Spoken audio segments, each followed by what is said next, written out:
पाटील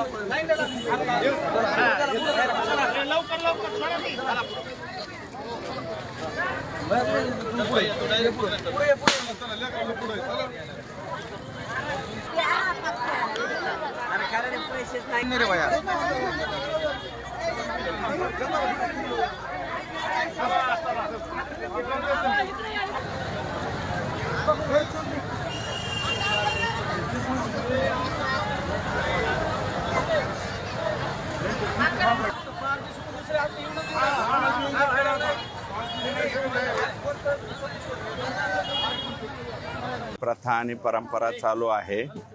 वंचितांची, भटक्यांची, गोरगरिबांची दिवाळी गोड व्हावी या एकच उद्देश याच्या पाठीमागे असतो आणि तो उद्देश सफल करण्यासाठी आम्ही 100% या ठिकाणी प्रामाणिक प्रयत्न करतो आणि त्याच्यामुळं पालावरच्या ज्यांच्या जीवनामधली अजून पहाट झालेली नाही अशा गोरगरीब लोकांची दिवाळी साजरी करण्याचं काम हे प्रतिवर्षाप्रमाणे यावर्षी सुद्धा सुरू आहे। शेतकऱ्याच्या धैर्याला तर त्या ठिकाणी सलाम करावा लागेल।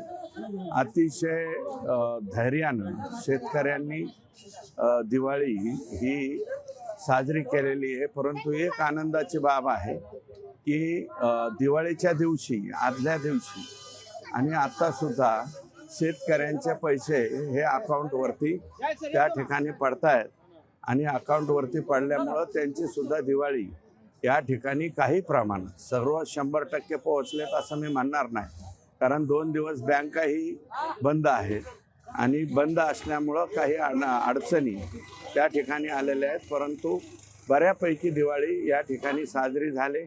फटाका स्टॉलवाले, साधारणतः व्यापारी या सर्वांशी आपण चर्चा करतो आणि त्या चर्चेमध्ये ही बाब लक्षात येते।